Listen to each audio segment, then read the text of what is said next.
정말 노래를 들으니까 윤성근 이사님께서 얼마나 이 노래를 좋아하시는지 이 노래 실력에서 정말 나온 것 같습니다. 그렇죠. 황홀합니다. 좀 까맣게도 있고. 정말 들어주셔서 감사합니다. 정말 노래 잘 들었습니다. 회장님께서 생각하시는 이 정지용 시인을 한마디로 어떻게 정할 수 있는지 정말 궁금합니다. 뭐 여러 일화가 있을 수 있겠습니다만은 저는 그 정지용 시인은 순결의 시인이다라고 보는데 지용 선생님은 바로 여기입니다. 여기 이제 생가가 옆에 뒤에 보이죠.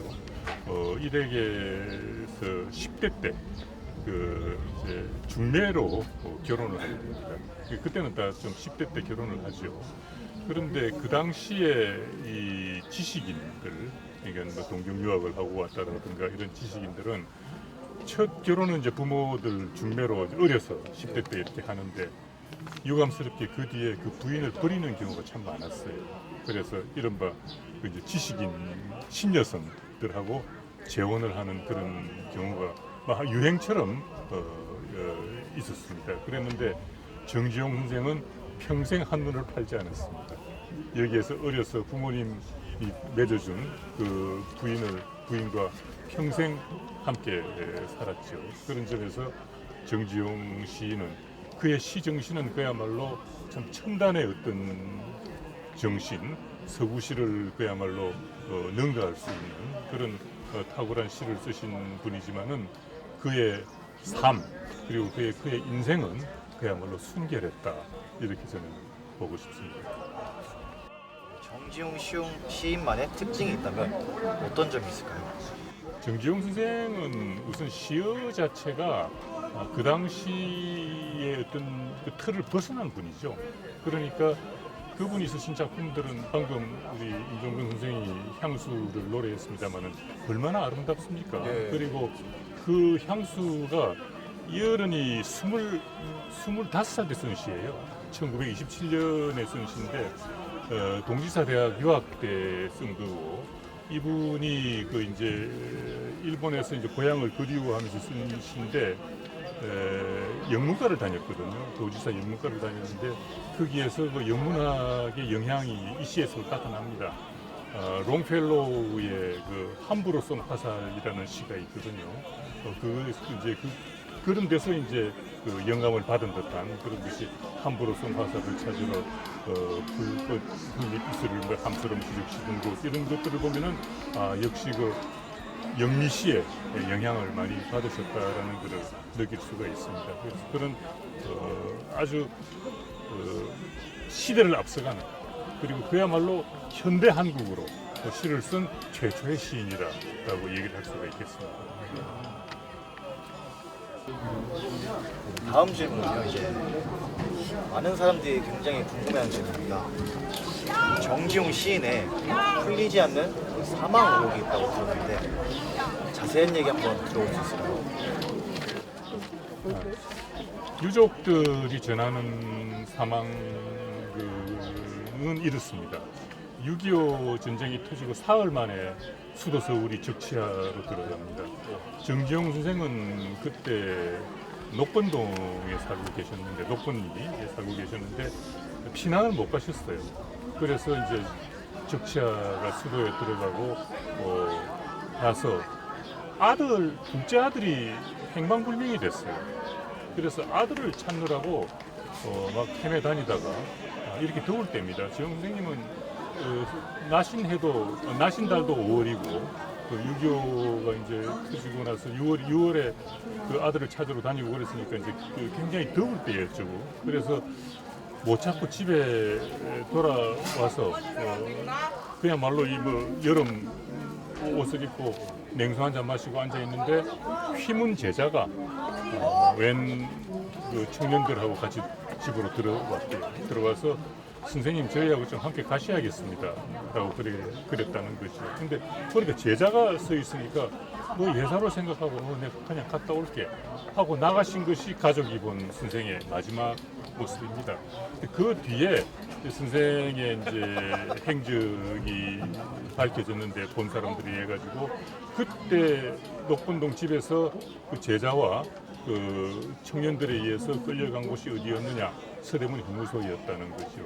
그리고 그다음 9.28 서울 수도 수복을 앞두고 이제 북한군이 막 후퇴할 때 그때 이제 북한군과 함께 말하자면은 북으로 끌려간 것으로 그렇게 알고 있습니다. 그리고 평양 감옥에서 지용 선생을 본 분이 있어요. 재헌 의원 개강순 의원인데 이분이 평양 감옥에서 정지용 선생과 춘원 이광수 선생을 봤다라는 증언을 남긴 것이 있습니다. 그런데 그것이 지용 선생을 목격했다라는 최후의 증언입니다. 그 뒤에는 뭐 이분이 뭐 어떻게 됐는지, 어디서 어떻게 돌아가셨는지 그 설만 분분할 뿐 확인된 바는 없죠. 그래서 1950년 6.25 전쟁 발발 이후에는 선생의 행적을 찾을 길이 없습니다. 유 회장님이 말씀하셨듯이 그분이 이제 어떻게 북으로 가게 되셨는지, 북으로 가서 어떻게 됐는지에 대해서는 미스터리죠. 미스터리인데 미스터리 그 중에 이제 하나 이런저런 증언이 있고 아까 말씀하신 개광수 전 의원이 목격담이 그래도 제일 확실한 거겠죠. 그런데 서울이 이제 함락이 되고 나서 그러고 나서 이제 북한에서 이제 군 병력이 모여라니까 뭐 대학생들 상대로 해서 인민군에 입대하라 하는 그런 모임이 국민대학에서 있었대요. 그런데 국민대학에 그때 재학생이 돌아가신 옛날에 경제부총리로 하신 남도구시라는 분이 있어요. 우리나라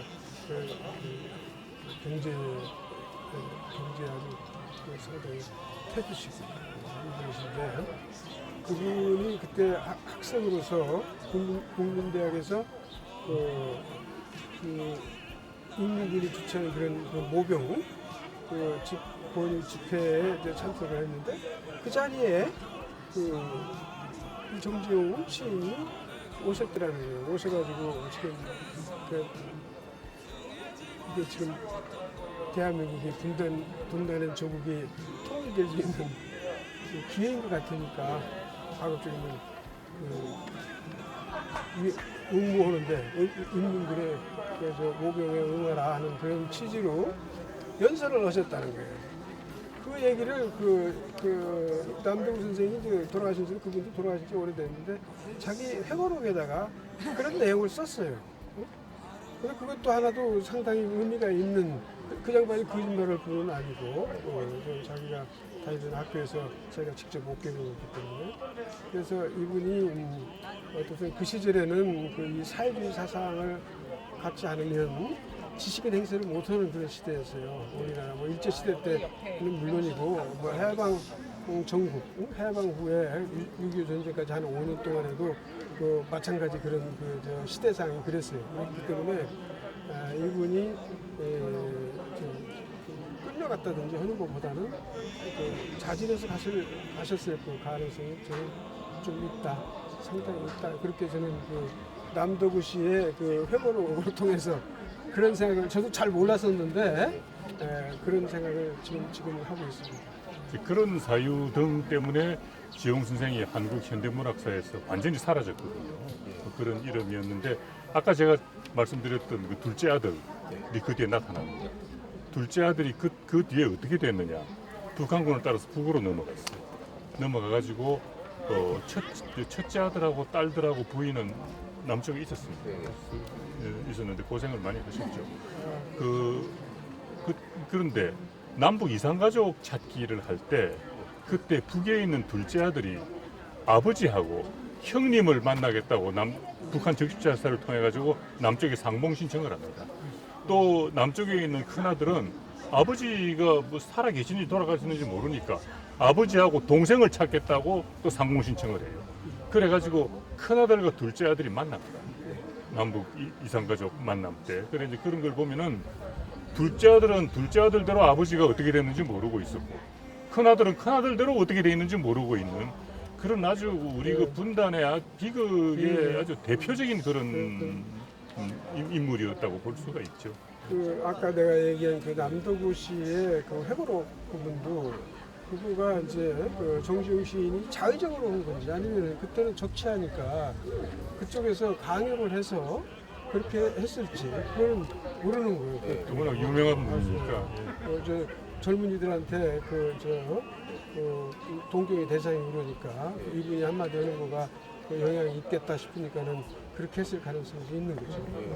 어떻든 그 좀 불행한 일이고, 오늘 제가 또 한 가지 덧붙이고 싶은 얘기는, 제가 이 정기용의 그 향수라는 노래에서 가장 궁금했던 그런 부분이 그분이 막 아주 아름다운 시, 아름다운 우리나라의 고유한 언어로 그 서정을 읊으신 분이에요. 무슨 실개천이 지줄된다든지 실개천이 지줄된다는 그런 표현이나 제가 식어진다는 표현이나 이런 표현이 저희는 좀 기억이 나요. 어렸을 때 기억이 나요. 그런데 그게 알아내죠. 근데 요즘 젊은이들은 아마 전혀 개념이 없을 겁니다. 또 무슨 함추로 휘적신다. 화살을 찾기 위해서 함추로 휘적신다는 거 우리 풀숲 돌아다니면서 그런 경험 다 있거든요.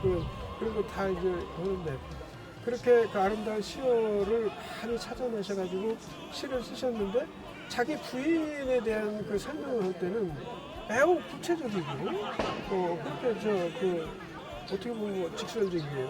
무슨 아무렇지도 않다라고 하는 거는 우리가 얼핏 생각하기에는 그거잖아요.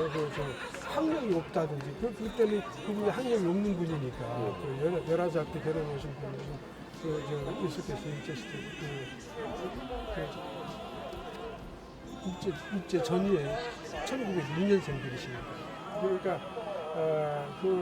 없다든지 아니면 예쁜 것도 없다고 하든지 부인 그 연세 그때 이 시를 쓸 때 연세가 20대 초반이에요. 그런데 20대 초반에 쓰시는데 거기다가 부인을 그렇게 아무렇지도 않고 예쁠 것도 없고 사철 밟았고 이삭이나 죽고 이삭 쓴다는 거는 식량거리가 그냥 녹록지가 못하니까 그런 거잖아요. 그래서 왜 그런 시를 썼을까? 그렇게 부인을 그렇게 묘사했을까 하는 거 제가 항상 궁금했던 거예요. 옛날부터 그 시를 보고. 그런데 그 시에 대해서 이제 논의를 하는데 그런 얘기를 했어요. 어떤 구중서시라고 하는 문학평론가께서 뭐라고 하시냐면 그거는 시인이 부인을 추운다든지 하면은 할부출이다. 할부출로 취급당하는 그런 시대였기 때문에 부인을 그렇게 일부러 낮춰서 그렇게 아무렇지도 않고 이쁘지도 않고 하다고 그렇게 했을 거다. 그런 얘기를 했고 또 저는 또 그런 생각을 가졌어요. 이게 일제 시대 때 한국에 자기 부인이 아니라 전체적으로 한국 부인들이 삶이 그렇게 공고했을 거 아니겠어요. 한국 사람들 전체가 다 공고했고 그리고 그 부인을 통해서 식민지 치하에는 조선이죠. 그때는 우리 대한민국이 그렇게 공고한 그 상황을 그런 걸로 묘사한 게 아닐까. 그렇게들 저도 그렇게 생각했고 그런 생각을 하는 분들이 많이 있더라고요. 그래서 제가 궁금했던 거가 조금 풀렸습니다. 자세한 답변 감사드립니다. 감사합니다. 저희가 준비한 질문은 여기까지고요. 정말 두 분의 정말 열정적이고 좋은 답변을 해서 저희에게도 유익한 시간이었고 이 정지용 시인의 생생한 일화와 문학 세계를 엿볼 수 있었던 시간이었던 것 같습니다. 정말 인터뷰에 인용해 주셔서 감사드립니다. 너무 네, 감사합니다. 감사합니다.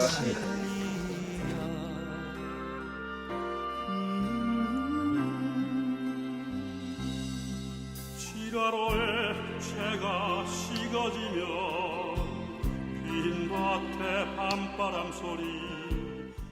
저는 지금 충북 옥천 정지용 선생님의 생가 앞에 나와 있습니다. 시에 대한 열정이 굉장히 대단하셨던 분으로 저는 알고 있고요. 그러니까 저희 아버지, 그러니까 정지용 시인의 아들이신 저희 아버지께서 늘 하신 말씀이 그런 거였습니다. 할아버지가 월급을 받아 오시면은 그 문인들을 다 불러 모아서 그날 저녁에 다 같이 긴 시간 술을 마실 정도로 그 문인들을 사랑하고 문학을 사랑하신 분이었다고 들었습니다. 이제 복원한 집인데 딸하고 내가 같이 한번 왔었다고. 왔었는데 딸이 이 초가 아니었어요. 그래. 기와였다고. 그러니까 이제 그 딸은 자존심 좀 상하고 여러분들 좀 혹시 집 앞에 요원집다 이제 재현을 해놨는데 여기가 아니라 다른 데다 이런 얘기도